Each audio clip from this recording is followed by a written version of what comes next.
नमस्कार। Maharashtra state board और 12th class में हिंदी की जो किताब युवा भारती है उसका वाचन हम शुरू कर रहे हैं। वाचन यानी मौखिक, ठीक है। और पहला चैप्टर है नवनिर्माण। नवनिर्माण का मतलब होता है नए तरीके से कुछ बनाना, निर्माण करना। और इसके कवि हैं त्रिलोचन जी, और जो उत्तर प्रदेश में एक जिला है सुल्तानपुर, उससे जुड़े हैं, वहीं उनका जन्म हुआ था। तो आपकी किताब के हिसाब से सबसे पहले उनका छोटा सा परिचय, और ये हम मौखिक ही बताएंगे, ठीक है, लिख करके नहीं, किसी और भाग में हम बोर्ड पर बताएंगे। तो इनका साधारण सा परिचय है कि 20 अगस्त 1917 को इनका जन्म हुआ था चिरानी पट्टी गांव में। और इनका असली नाम था वासुदेव सिंह, असली नाम त्रिलोचन नहीं था इनका। और इनको हिंदी के अलावा अरबी, फारसी तमाम भाषाओं का भी ज्ञान था। पत्रकारिता में भी थे, कविता भी लिखा इन्होंने। और 2007 में एक्सपायर किया, इनका निधन हुआ। तो अगर आपकी परीक्षा में, आपके एग्जाम में आता है इनके विषय में, तो जैसे किताब में आपके दिया हुआ है आप उसके हिसाब से लिख सकते हैं, ठीक है। जब हम बोर्ड पर पढ़ाएंगे तो इनके बारे में और बताएंगे आपको। किताबों की बात करते हैं तो कुछ मुख्य किताबें: धरती, दिगंत, गुलाब और बुलबुल, उस जनपद का कवि हूं, सबका अपना आकाश, ये कविता संग्रह, ये सब कविताएं थी। फिर से बोल देते हैं: धरती, दिगंत, गुलाब और बुलबुल, उस जनपद का कवि हूं, सबका अपना आकाश। ठीक है, ये हो गया कविता संग्रह। कहानियों की बात करते हैं तो एक कहानी देशकाल नाम से आपके किताब में दी हुई है, और एक डायरी है। डायरी जो पर डे आप लिखते हो, हिंदी में उसको दैनंदिनी बोलते हैं, और इसी नाम से इन्होंने इसको लिखा भी है। ये जो किताब आपकी है, इसमें जो कविता इनकी संकलित है वो 4-4 लाइनों की है। तो इसको चतुष्पदी कहते हैं। चतुष्पदी यानी 4 पैर, जैसे चौपाई है, इसके 4 पैर होते हैं। चौ यानी 4, पाई यानी पाया, पैर, जानवर है 4 पैर वाला, चौपाया। तो इसमें चतुष्पदी में 4 चरणों वाला छंद होता है, ये चौपाई की तरह होता है। पहले, दूसरे और चौथे चरण में तुकबंदी होती है। चलिए, अब इसमें इस किताब में कवि एक पॉजिटिव नजरिया रखता है, आशावादी, कल अच्छा होगा या अच्छा हम कर सकते हैं, अच्छा करें, ठीक है। वर्तमान समय में आम आदमी के लिए संघर्ष करना बहुत जरूरी हो गया है। कवि मनुष्य को संघर्ष करने और अंधेरा दूर करने के लिए प्रेरित करता है, ठीक है। तो जीवन में जो तनाव व्याप्त है, विषमता है, अत्याचार है, निर्बलता, कमजोरी है, उसको हरा दें, हम उस पर विजय प्राप्त करें और बल और साहस एकत्र करें, इकट्ठा करें, इसके लिए आवाहन करता है। और यदि हम कमजोर रहेंगे तो हम पर लोग अत्याचार करेंगे, हमारे साथ न्याय हो इसके लिए हमारे पास ताकत होनी चाहिए। तो कवि इसी बात को फोकस करता है, इसी बात पर फोकस करता है। उनका मानना है कि समानता, स्वतंत्रता और मानवता की स्थापना करने के लिए जीवन भर हमें लगे रहना चाहिए, ये हमारा उद्देश्य होना चाहिए। अब कविता पे आते हैं। इनकी एक किताब है चुनी हुई कविताएं त्रिलोचन, इसमें से एक कविता नवनिर्माण। तुमने विश्वास दिया है मुझको, मन का उच्छ्वास दिया है मुझको, मैं इसी भूमि पर संभालूंगा, तुमने आकाश दिया है मुझको। अब देखो, आकाश दिया है, आकाश, अनंत आकाश, यानी हम कितने भी ऊपर निकल जाए कोई रोक टोक नहीं है। तो जिंदगी में जो करना चाहे बहुत कुछ कर सकता है। एक आकाश यानी खाली जगह उसको मिली है, बहुत सारी संभावनाएं हैं। तो तुमने विश्वास दिया है मुझको, अब इसको हम ये कह सकते हैं परमात्मा के प्रति, ऊपर वाले के प्रति, प्रकृति से मान लो कह रहे हैं कि तुमने मुझे विश्वास दिया है और मन का उच्छ्वास दिया है, ठीक है। उच्छ्वास बोलते हैं एक प्रकार से लंबी सांसों को, या जो आशा मन में उभरती है उसको, है ना, जो मन से फूटती है। तो कहते हैं कि ये जो विश्वास मुझे मिला है कुछ भी करने का, इसको हम जाने नहीं देंगे व्यर्थ, इसे भूमि पर मैं संभालूंगा। भूमि पर संभालने का मतलब क्या होता है? भूमि माने जगह, तो हमारे भविष्य के लिए जो हमारे पास वर्तमान मौका है वही भूमि है, उस पे हम इस विश्वास को फालतू नहीं जाने देंगे, संभालेंगे। और तुमने आकाश दिया है मुझको, करने के लिए पर्याप्त मौके दिए हैं। सूत्र यह तोड़ नहीं सकते हैं और तोड़कर जोड़ नहीं सकते हैं, व्योम में जाएं कहीं भी उड़ जाएं, भूमि को छोड़ नहीं सकते। गांव में कहावत है, कितनों चिड़िया उड़े आकाश, चारा है धरती के पास। अगर आदमी कल्पना की दुनिया में विचरण करेगा, ख्वाबों में रहेगा, तो भाई नींद में जो भी सपने आप देखते हैं आंख खुलने पे टूट जाते हैं। तो यही कह रहे हैं, ये जो विश्वास तुमने दिया है, ये जो जमीन दी है, आधार दिया है, यह एक सूत्र है। सूत्र माने रस्सी, ऊपर चढ़ने के लिए। सूत्र माने फार्मूला, सवालों को हल करने के लिए। तो जिंदगी के सवालों को हल करने के लिए, आगे बढ़ने के लिए हौसला एक सूत्र का काम करेगा और तोड़ कर जोड़ नहीं सकते हैं। और इस मौके को अगर हम खो दिए दोबारा मौका नहीं मिलेगा। सूत्र है रस्सी, सूत्र, अगर उसको हम तोड़ दिए दोबारा जोड़ें गांठ पड़ जाएगी। इस मौके का इस्तेमाल करना है। व्योम में जाएं कहीं भी उड़ जाएं, भूमि को छोड़ नहीं सकते हैं। व्योम माने आकाश होता है। हम कितना भी आकाश में जाएं लेकिन जमीन पे आना ही पड़ता है ना। और कहीं भी उड़ जाएं, भूमि को छोड़ नहीं सकते हैं। तो जो आदमी जमीन से जुड़ा रहता है वो बहुत आगे निकलता है। जो ख्वाबों में चलता है फिर धड़ाम से गिर जाता है। ठीक है। सत्य है राह में अंधेरा है, सत्य है राह में अंधेरा है, रोक देने के लिए घेरा है, काम भी और तुम करोगे क्या, बढ़े चलो सामने अंधेरा है। सत्य है राह में अंधेरा है, मतलब इनका कहना है कि ये सही बात है कि जिंदगी में कई बार ऐसा समय आता है कि जब हम रास्ता नहीं देख पाते, हमको क्या करना है, कठिन समय में समझ में नहीं आता। इसको अंधेरा कहा, अंधेरा एक प्रतीक है।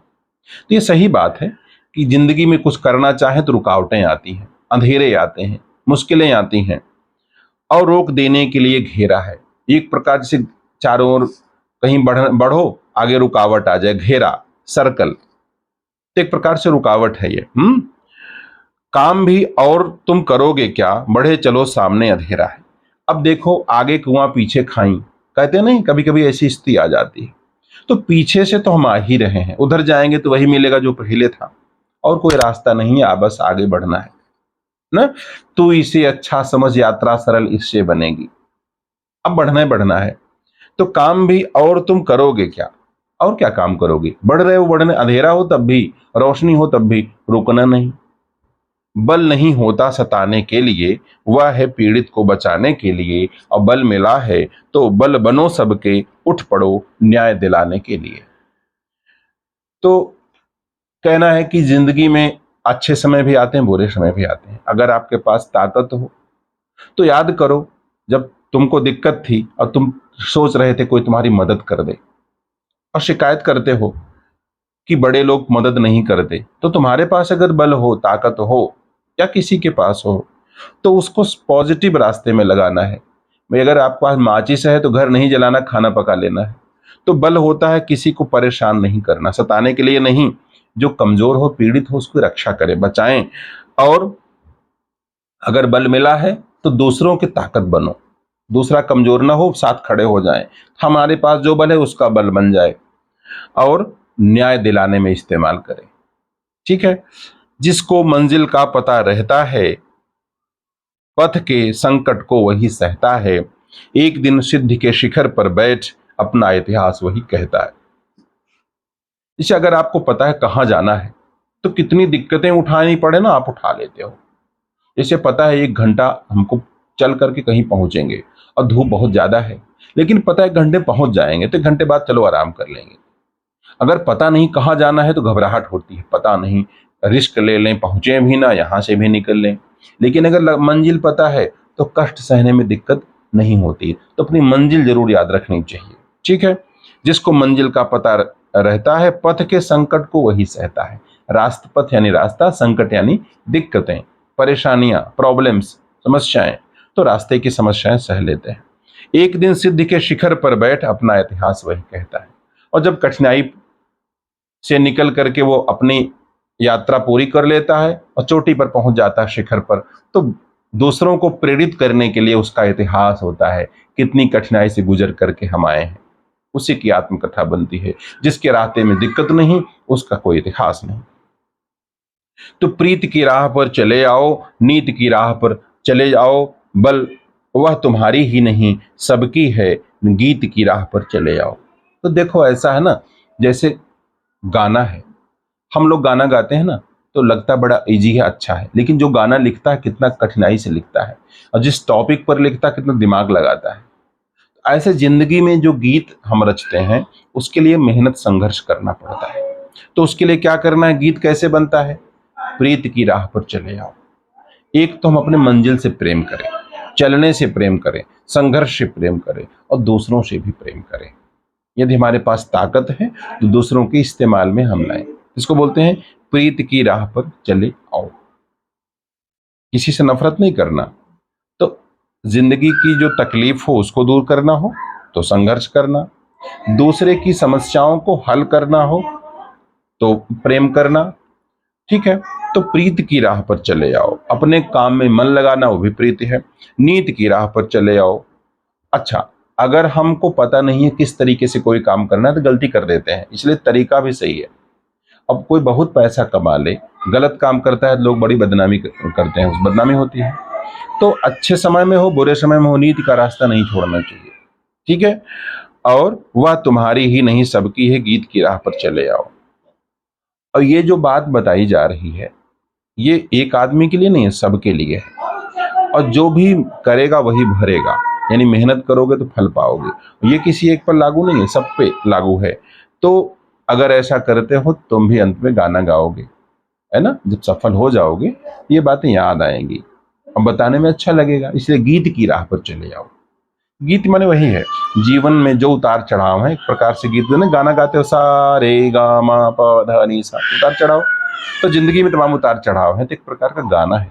चले तो बर साथ निकलेंगे आज नर नारी, लेंगे कांटों का ताज नर नारी, दोनों संगी हैं और सहचर हैं, अब रचेंगे समाज नर नारी। तो कहते हैं कि नर नारी आदमी और औरत लेंगे कांटों का ताज नर नारी। तो अगर हमको नया निर्माण करना है, जिंदगी में कुछ करना है, पॉजिटिव करना है, तो वो अकेले नहीं कर सकते, साथ ही हाथ बढ़ाना। एक अकेला थक जाएगा, मिलकर कदम बढ़ाना। ठीक है, हम मेहनत वालों ने जब जब मिलकर कदम बढ़ाया, और सागर ने रास्ता छोड़ा, पर्वत ने शीश झुकाया। मतलब साथ निकलेंगे आज नर नारी और लेंगे कांटों का ताज। कांटों का ताज देखो, चुनाव चल रहा है, आप देख रहे हो, इतना आसान नहीं कुर्सी, कांटे हैं। यानी बहुत लोगों के कमेंट सहने पड़ते हैं, वो भी कांटे हैं। मुश्किलें सहनी पड़ती हैं, वो भी कांटे हैं। धूप में निकलना पड़ता है, वो भी कांटे हैं। बरसात में ठंड, जितनी कठिनाइयां सब कांटे हैं। यह जो कुर्सी मिली है, जो ताज मुकुट मिला, वो कांटों को सह करके मिला, इसलिए इन कांटों का ताज कहते हैं। लेंगे कांटों का ताज नर नारी। तो जब लोग साथ बढ़ेंगे जिंदगी में कुछ नया करने के लिए, आसानी से नहीं, वो ताज कांटों का होगा। मुश्किलों को सह करके वह ताज मिलेगा, मंजिल मिलेगी। दोनों संगी हैं और सहचर हैं, अब रचेंगे समाज नर नारी। अब ये जो नया समाज होगा, इसमें प्रेम होगा, मोहब्बत होगी, ये मिल करके बनाएंगे। ठीक है, और स्त्री पुरुष दोनों का सहयोग बराबर होगा, दोनों संगी हैं, साथ चलने वाले हैं।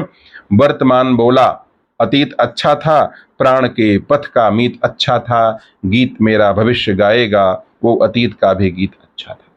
तो कहते हैं वर्तमान बोला अतीत अच्छा था। प्रेजेंट में हमेशा लोग कहते हैं कि पहले की जमाना बड़ा अच्छा था, लोग बड़े अच्छे थे, रेस्पेक्ट करते थे बच्चे बड़े लोगों का, लेकिन अब नहीं। लेकिन पिताजी वगैरह भी अपने जमाने में ऐसे ही कहते थे। हमेशा लगता है कि हम पुराना जमाना अच्छा था, लेकिन कोई बात नहीं, जब हम मंजिल पा जाएंगे ना, तो लगेगा कि दिक्कतें ना होती तो हमारा नाम ना होता। देखो, राम ने अगर रावण को न मारा होता, उनको लोग भगवान कैसे कहते। तो दिक्कतें जो हैं एक प्रकार का म्यूजिक बनाती हैं। आज भगत सिंह की पूजा क्यों होती है, जो कि फांसी के फंदे पे झूले। तो जब हम मंजिल पा गए, अब हमारा जो प्रेजेंट है, वर्तमान, वो क्या कहता है, जो दिक्कतें मिली सही मिली, वो एक मौका था हमको आगे बढ़ने का, कुछ कर गुजरने का। तो अतीत अच्छा था, अब प्राण के पथ का मीत अच्छा था। तो ये जिंदगी हमको जो नई मिली है, ये प्राण का पथ प्राण का पथ, प्राण यानी जान, हमारी जान। जो जिंदगी है उतार चढ़ावों से भरी पड़ी है, उसमें जो लोग सहयोगी थे उन सभी ने मदद किया। मीत माने मित्र होता है, तो प्राण के पथ का मीत अच्छा था। हमारे जैसे लोग हौसला टूटने लगता है, लोग सुसाइड, आत्महत्या कर लेते हैं, तो हमारे जिंदगी को सहारा देने वाले वो क्या है, प्राण के पथ के मीत है। जैसे एक बूंद पानी से कोई बच गया तो वह बूंद उसके लिए क्या है, प्राण का के मित्र हो गया। हम हारने लगे थे, किसी ने ताकत दे दी, वो हमारा मित्र हो गया, प्राण का मित्र। ठीक है, हमारे प्राणों को हौसला मिलता रहा, जो भी मिला अच्छा ही था। गीत मेरा भविष्य गाएगा, यूं अतीत का भी गीत अच्छा था। तो जो भी होता है अच्छा होता है। कृष्ण ने गीता में कहा ना, जो होता है अच्छा होता है। मतलब जो रात हुई ताकि सो की एनर्जी ले लें, कठिन समय आया इसलिए क्योंकि हम थोड़ा सा आराम कर लें, अच्छे के लिए। दिन में रोशनी आती है तब चलने के लिए, वह भी अच्छा है। बरसात हुई तो हरियाली, हरी भरी चीजें हो जाती हैं, वो भी अच्छा है। गर्मी होती है बैलेंस करने, कुछ पसीना निकले, शरीर गंदगी दूर हो, अच्छा है ना। तो हमारा मतलब जो भी हुआ अच्छा था, जो हो रहा अच्छा है। और हम जो संघर्ष कर रहे हैं, और गीत मेरा भविष्य गाएगा, दुनिया याद रखेगी। इस प्रकार से बहुत बढ़िया कविता थी, बहुत बढ़िया कविता थी। और इसमें आगे चल करके जो लिखा है, प्रश्नों को आप हल कर सकते हो। ठीक है, तो अगर आप जो है कुछ पूछना चाहो तो कमेंट कर देना। तो हम एक बार सारे चैप्टर्स का वाचन करेंगे, फिर पढ़ा देंगे आपको। तो यहाँ लेते हैं विराम। नमस्कार, जय Hind, have a nice day.